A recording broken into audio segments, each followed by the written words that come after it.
اگلا سوال ہے کہ ہاتھ یا پاؤں میں علاج کی غرض سے دھاگا باندھنا اور دم کروانا کہاں تک درست ہے؟ دم تو بالکل ٹھیک ہے جی، وہ آپ کروا سکتے ہیں. دم کے اوپر میرا کلپ بھی ہے کہ لیکن اس میں پھر آپ وہ 70,000 جو بغیر حساب و کتاب وہ فضیلت سے محروم ہوں گے، لیکن جائز ہے. اس سے بہتر ہے آپ خود دم کریں، جو صحیح بخاری میں آتا ہے المعوذات پڑھ کے نبی علیہ السلام تین صورتیں آخری تین دفعہ پڑھ کے جسم پہ ہاتھ پھیرا کرتے تھے پھونک مار کے. اچھا، خود دم کریں گے تو وہ اس فضیلت وہ اس میں نہیں آئے گا، وہ کسی سے کروانے کے بارے میں.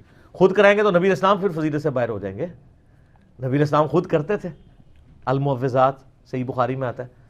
تو بلکہ صحیح مسلم میں ہے کہ جب نبی علیہ السلام کے گھر میں سے کوئی بیمار ہو جاتا تو اب آخری 3 صورتیں پڑھ کے دم کیا کرتے. سر یہ وظیفہ لے جائیں، جب کوئی بیمار ہو، کوئی بھی یعنی بیماری ہو یا کوئی اور مسئلہ ہو، آخری 3 صورتیں پڑھ کے دم کر دیا کریں. سورہ فاتحہ کے دم کا بھی ذکر موجود ہے صحیح بخاری مسلم میں. دم تو ٹھیک ہے، یہی تعویذات ہیں المعوذات، 3 پناہ دینے والی صورتیں. لیکن تعویذ لٹکانا غلط ہے. جیسے شہد چاٹنے میں آپ کو شفا ہے نا، شہد کی بوتل لٹکانے میں تو نہیں ہے. قرآن کا بھی تعویذ لٹکانے میں نہیں ہے، قرآن پڑھنے میں اور اپنے جسم کے اوپر پھونک کے ملنے کے اوپر ہے. باقی دھاگے والا جو مسئلہ ہے نا، وہ ایک حدیث جو ہے وہ ابو داؤد میں ضعیف ہے، حاکم میں اس کا صحیح طریق موجود ہے. مشکات میں بھی آپ کو دوسری جلد میں طب والے چیپٹر میں مل جائے گا کہ عبداللہ ابن مسعود نے اپنے گھر والوں میں دیکھا کسی نے دھاگا باندھا تھا اور ان کا عبداللہ بن مسعود کے گھر والے جو ہیں وہ شرک سے بری ہیں، تو انہوں نے وہ دھاگا کھول دیا تھا. وہ دھاگا شرکیہ دھاگا تھا. آج کل الیاس قادری صاحب جو وہ دھاگے باندھ رہے ہیں وہ شرکیہ نہیں ہے، یعنی وہ بتوں کے لیے نہیں ہے، وہ کلام پڑھ کے باندھتے ہیں. آپ زیادہ زیادہ اس کو ناجائز کہہ سکتے ہیں، نہ تو یہ شرک ہے نہ آپ اس کو کوئی حرام کا فتویٰ لگا سکتے ہیں. آپ زیادہ کہیں گے طریقہ ٹھیک نہیں ہے. تابعین سے تو ویسے تعویذات بھی ثابت ہے، اس لیے میں نے کبھی بھی قرآنی تعویذات کو شرک نہیں کہا. میں زیادہ تر کہتا ہوں یہ ثابت نہیں ہے. اگر کوئی قرآن کا تعویذ شرک کیسے ہوگا؟ ایک بندے نے قرآن لکھ کے اپنے گلے میں لٹکا لیا ہے، شرک تو نہ ہوا، بدعت ہوئی نا. تو جس جرم کی جتنی انٹینسٹی ہے وہ بیان کریں آپ. شرک کا تو مطلب ہے آپ کہیں گے جی قرآن جو ہے وہ شرک ہے نعوذ باللہ، تو اس جرم کی اتنی انٹینسٹی رہنے دیں. تو اس لیے ہم یہ کہتے ہیں ہم نہیں کرتے، کسی پہ فتویٰ نہیں لگاتے.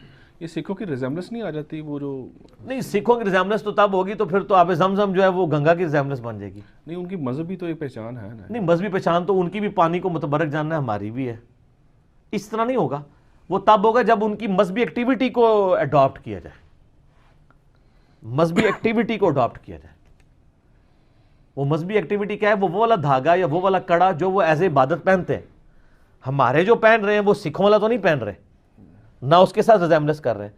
یہ جو فتویٰ ہے نا وہ اس صورت میں ہے کہ ایک بندہ سندور لگاتا ہے، وہ تو ابھی ہندوؤں کی نشانی ہے نا ایز اے مذہبی، ٹھیک ہے نا. لیکن ایک بندے کو یہاں پہ زخم ہو جاتا ہے اور وہ ہلدی اور تیل یوں لگاتا ہے، اے پھکی آئی ہے، اے ہونی آئی دماغی سے، تو آپ کیا کہیں گے؟ اس نے سندور لگا لیا. یہ تو نہیں آپ کہیں گے نا، وہ علاج کیا نا اس نے. اور وہ پرانے زمانے میں بلکہ وہ سندور زخموں کے اوپر لگتا بھی ہوتا تھا زخم کو ٹھیک کرنے کے لیے. وہ تو ایگزیکٹ ہوتا بھی اسی کلر کا ہی ہے، ڈارک اورنج کلر کا. تو آپ فتویٰ نہیں، لہٰذا اگر کسی مسلمان نے لگایا اس سے پہلے پوچھ لیا کریں کہ کوئی زخم تو نہیں ہوا. ٹھیک ہے، مذہبی ایکٹیویٹی کو ایز اے مذہب کوئی اڈاپٹ کرے گا تو، ادروائز نہیں.